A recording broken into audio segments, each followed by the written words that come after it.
The Strait of Hormuz at 2200 is a specific kind of dark, not the open ocean dark of the Pacific, where absence of light has philosophical completeness. The Hormuz dark is industrial.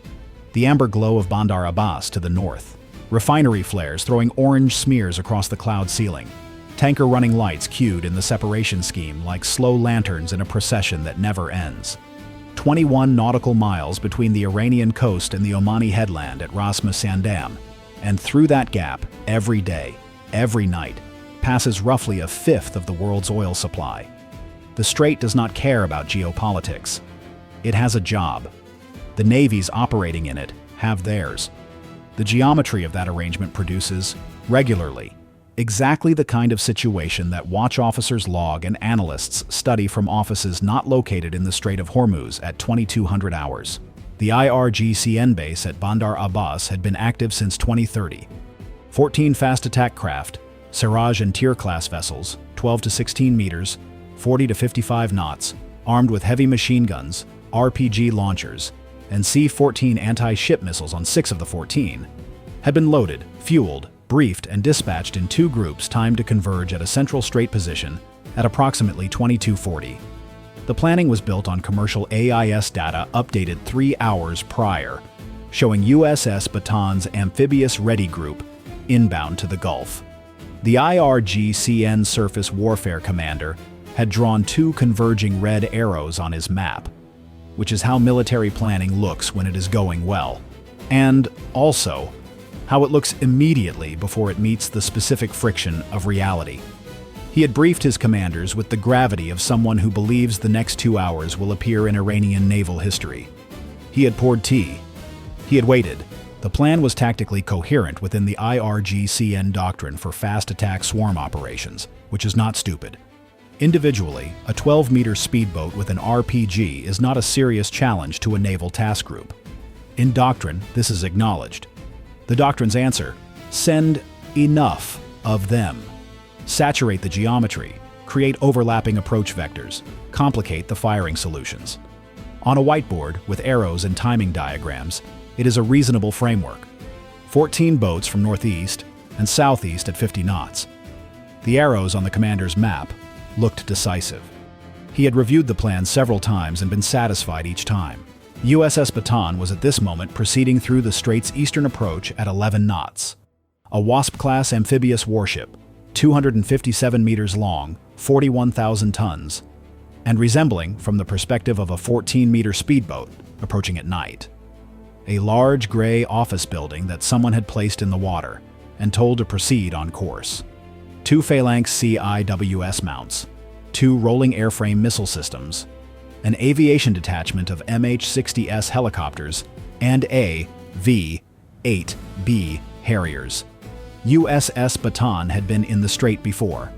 The watch team treated the transit with the respect it deserved and the composure it required, alertly, professionally, and without the kind of visible anxiety the IRGCN commander at Bandar Abbas had perhaps imagined on the faces of the crew whose evening he was planning to complicate. The ARG's escort screen included USS Gonzalez, an Arleigh Burke-class destroyer positioned 4 nautical miles ahead on the eastern bearing, and USS Philippine Sea completing a standard screening station 7 miles to the southwest. This matters because the ARG geometry at 2200 had placed USS Gonzalez on a transit leg that put it 9 miles from Bataan's port quarter, rather than the standard 5-mile screening distance. Sound seamanship in the separation scheme, but a temporary adjustment. The IRGCN's 3-hour-old AIS data had not captured. The IRGCN's arrows had been drawn against the wrong picture. The actual operational geometry was slightly different, and that difference was precisely the kind of detail the watch team aboard USS Bataan was tracking in real time, while Bandar Abbas was still looking at a 3-hour snapshot. At 22:04 aboard USS Bataan, the surface warfare coordinator was maintaining 31 surface contacts in the Strait. Tankers, container ships, a Pakistani frigate outbound on the southern lane. Contact 32 appeared at 22:07, then 33, and 34. Acquisition accelerating as the SPY radar cut through Bandar Abbas harbor clutter. By 2209, the picture held 14 new contacts, bearing 015 to 025, range 22 to 26 miles, all high speed, all converging. The SLQ-32 resolved the emission profile on the lead elements in seconds. Navigation radar from Chinese export maritime sets modified for military fitment. The specific frequency agility pattern the threat library associated with IRGCN fast attack operations. Classification: IRGCN swarm. High confidence, 14 contacts. Time to intercept at current closure rate, approximately 19 minutes. The surface warfare coordinator keyed his intercom with the measured tone of someone who has watched similar contacts before and has already allocated the documentation time mentally. Bridge, CDC. 14 high-speed contacts, bearing 020, range 22 to 26 miles. IRGCN. Fast attack classification. Converging. Closest approach, 19 minutes. Recommend battle stations. Initiating Gonzalez and Philippine Sea notification. The officer of the deck acknowledged. He had been watching the plot develop for 40 seconds before the call came, which is the specific advantage of serving on a ship with an excellent watch team. The situation reports arrive before the watching officer has finished forming the question. He reached for the general quarters alarm. He noted, in the 2 seconds before his hand reached the switch, that the galley had been serving mid-rats 15 minutes ago, and that a significant portion of the off-watch section was probably mid-sandwich. He activated general quarters at 2209. He noted in the log that he felt no particular sympathy about the sandwiches. Here is where the vulnerability requires honest acknowledgement. USS Bataan's 2 phalanx CIWS mounts cover most approach arcs a fast attack swarm might use. Most, not all. The flight deck's aft structure creates a shadow zone in the port quarter mount's coverage, approximately 30 degrees centered on the port beam aft, that the mount's training arc cannot fully reach without risking flight deck equipment. This gap is managed by positioning the escort screen to cover it. At 2209, USS Gonzalez was 9 miles away on its temporary screening adjustment rather than 5. The 14 inbound contacts were bearing 020, placing the northern arc of the swarm on a course that would bring 8 contacts precisely into the sector where Bataan's own CIWS coverage was reduced, and Gonzalez's covering station was currently double its standard distance, 19 minutes. Gonzalez was already coming around at flank speed. Its time to close to 5 miles from Bataan's port quarter and restore full coverage was 11 minutes. The swarm would be at maximum weapons range in 17 minutes. There was an 8-minute window in which the specific geometry of Bataan's defensive coverage had a documented gap, and the swarm's approach bearing was aligned, accidentally or through planning, to that gap. The tactical action officer noted this with the calm of a professional and the focus of someone who knows that 8 minutes is a real number. 2 MH-60S helicopters assigned to Bataan's aviation detachment were on the flight deck at 2209. One was ready for launch, rotors turning, crew aboard. It had been at launch status for the transit as a standard precaution. The second was in the hangar with its tail pylon folded for a routine maintenance check on the tail rotor gearbox that the plane captain had flagged at 2115, and which the maintenance officer had authorized as a within-transit evolution, because the expected completion time was 50 minutes, and the transit was 3 hours. 50 minutes estimated. The gearbox check at 2209 had approximately 35 minutes remaining. 1 helicopter airborne, 1 grounded. The airborne MH-60S launched at 2211 and turned northeast toward the inbound contacts. The grounded helicopter's maintenance crew, who had just heard the general quarters alarm, were aware of the timing in a way that added a specific energy to the remainder of the inspection. The MH-60S reached the northern edge of the contact formation at 2216. 14 contacts confirmed in 2 groups of 7, approaching an echelon from northeast and south-southeast. 6 contacts assessed as missile-armed from FLIR topside profiles. The remaining 8 carrying deck guns and probable RPG mounts. 2 vessels at the rear of each group ran slightly slower than the lead elements, a formation signature the intelligence cell had seen in previous swarm exercises, indicating the lead boats were the aggressive element, and the command boats were holding to observe, direct, and claim credit, depending on how events developed. The SLQ-32 had been cataloging the formation's communication pattern since 2209. The IRGCN's primary coordination frequency for this operation was an encrypted tactical net, Iranian specification encrypted, which has over the preceding several years given the U.S. electronic intelligence community a sufficiently complete picture of the encryption architecture that the term encrypted requires certain qualifications when applied to it in this context. The secondary coordination channel used by individual boat commanders for position reporting and maneuvering coordination was running partially clear. The specific boat whose secondary channel was most comprehensively unencrypted was the northeastern command vessel, the one holding position slightly back from the lead element, the one whose commander was responsible for the northern group of 7. This commander had a communication discipline problem. He knew he had a communication discipline problem because his superior had mentioned it twice in the last 6 months. He was managing it with approximately the same success rate as previously. The SLQ-32 was receiving his position reports, his maneuvering instructions to the lead boats, and his running commentary on the approach, including at 2218, an observation about the size of USS Bataan that was colloquial, technically accurate, and which the electronic warfare officer translated for the executive officer, with the specific expression of someone delivering a joke that is funnier than the circumstances strictly warrant. He says, sir, approximately, that the ship is much larger than the briefing photographs suggested. The electronic warfare officer paused. He sounds surprised. Another pause. He has now said it twice.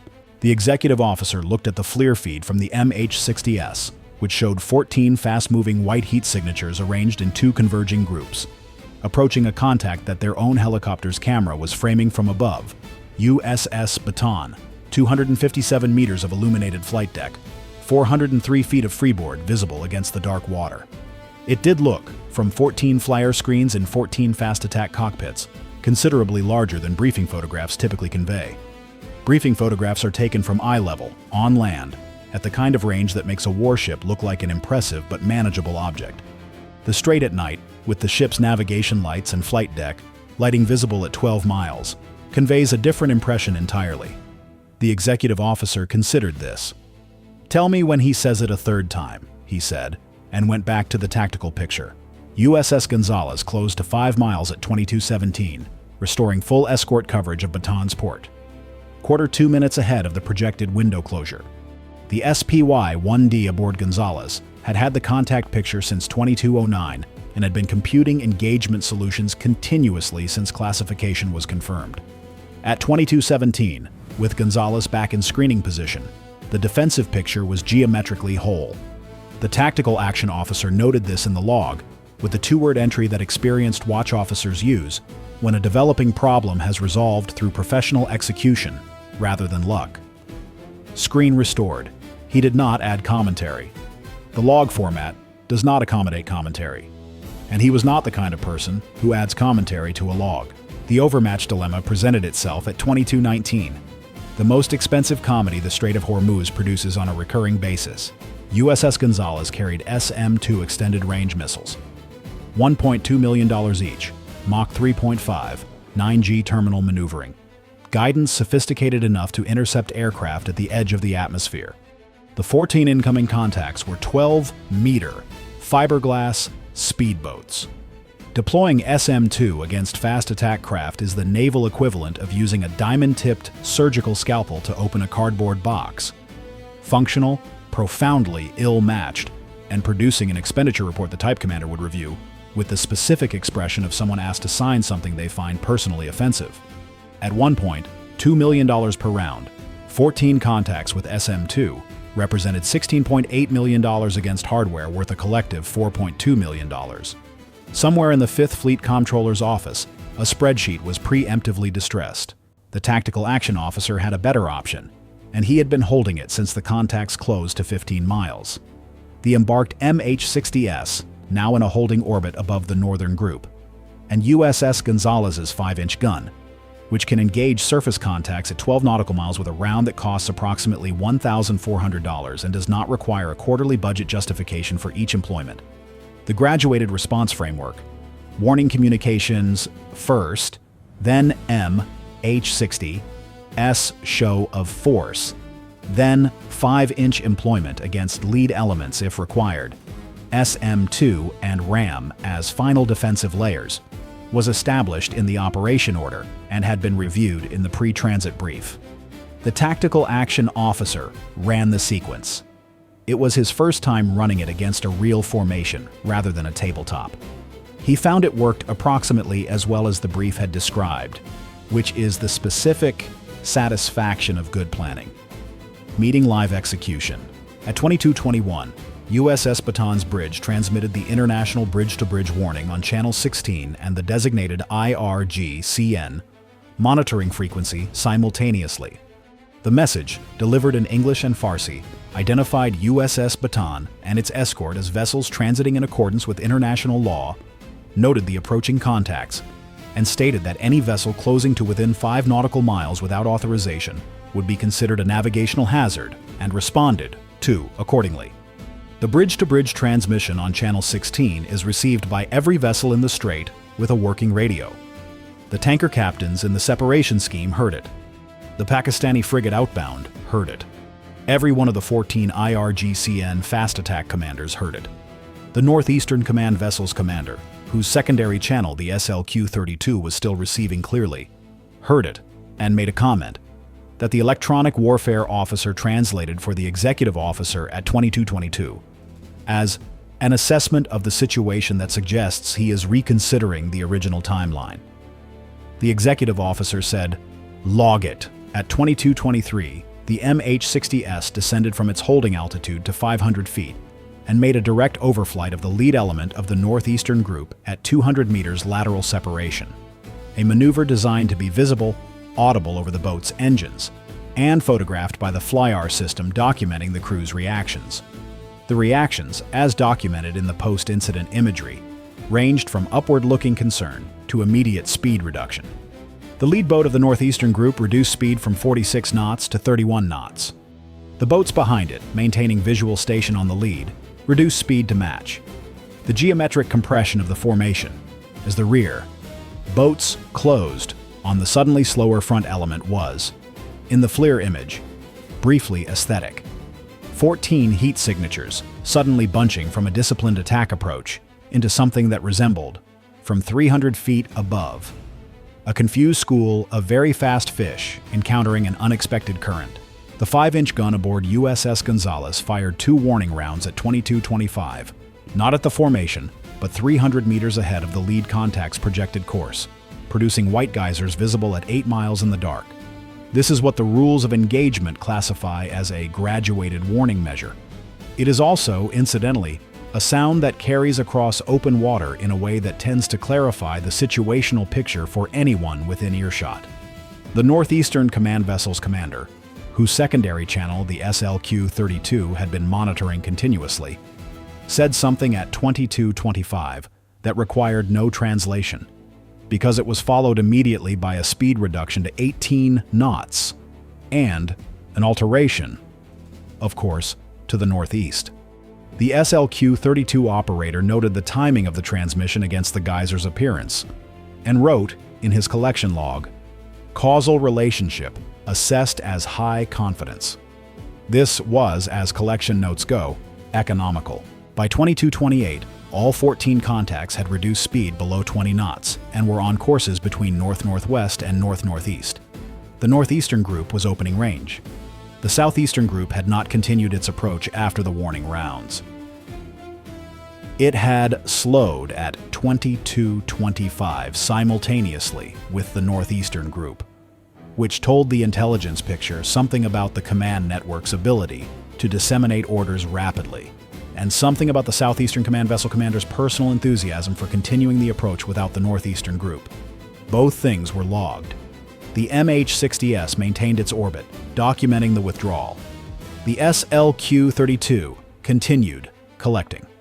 The formation's communication activity during the withdrawal was, according to the electronic warfare officer, rich, a professional descriptor that in this context meant the conversations were substantive, emotionally varied, and occasionally conducted on channels that made them fully accessible to anyone with the right receiver. The Northeastern Command Vessel's commander was speaking with the Bandar Abbas Operations Center.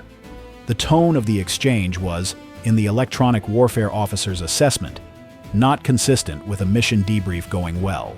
Now the intelligence accounting, because 22 minutes of active IRGCN swarm operation near a U.S. electronic warfare suite is a collection event of real consequence.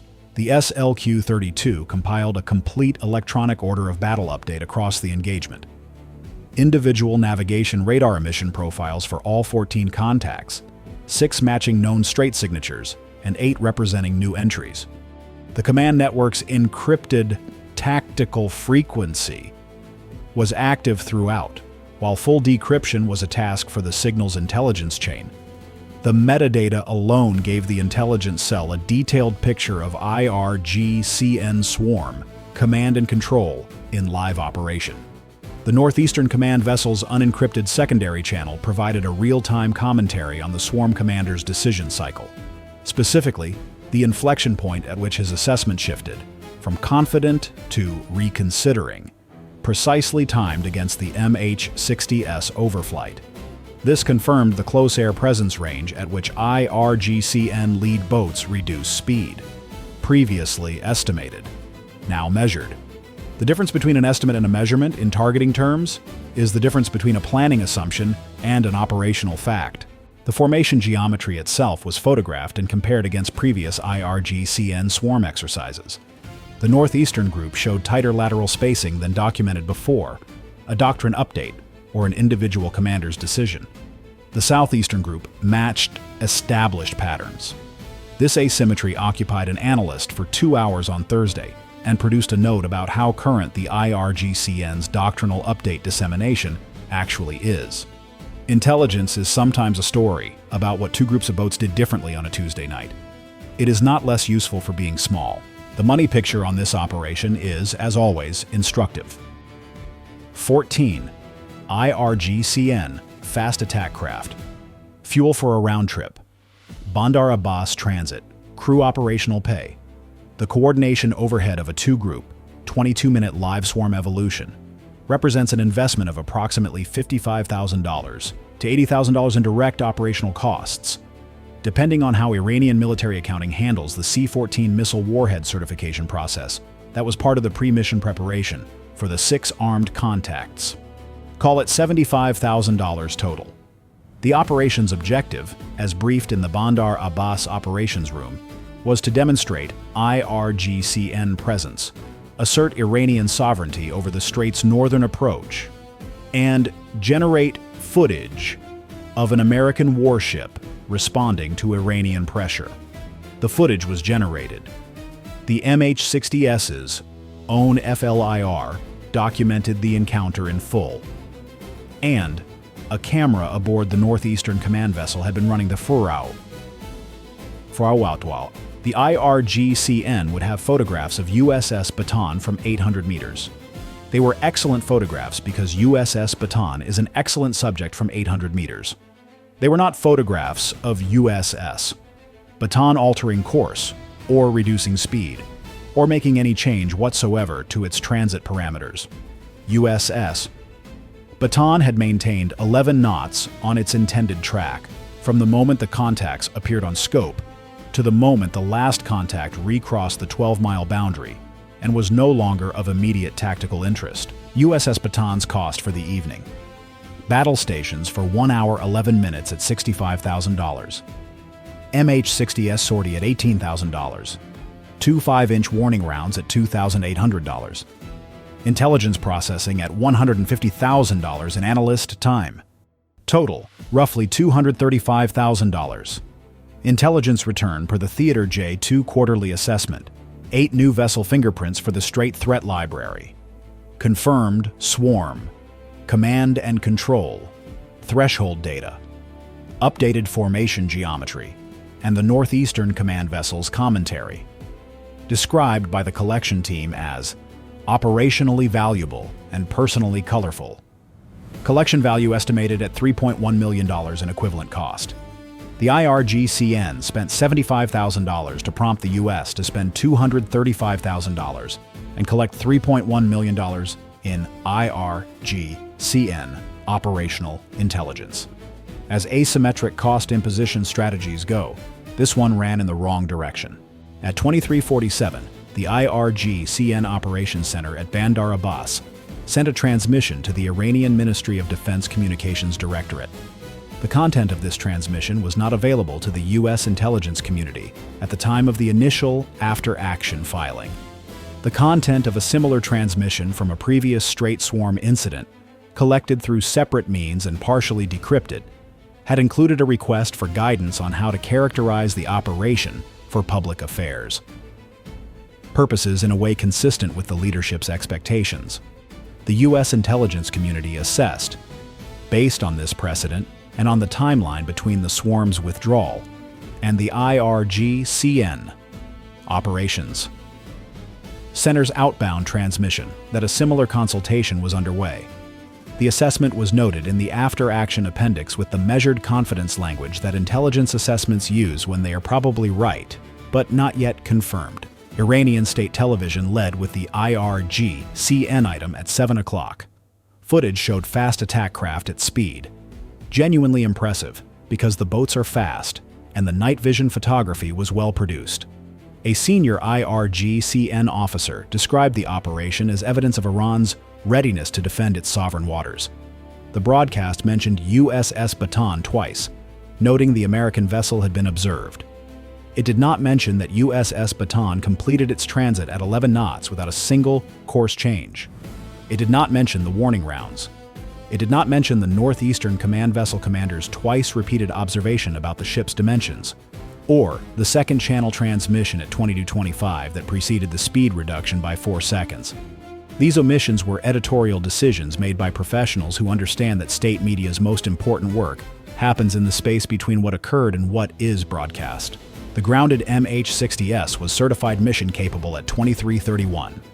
The aviation maintenance officer went looking for whatever the galley had left from mid-rats and found half a sandwich abandoned when the general quarters alarm sounded.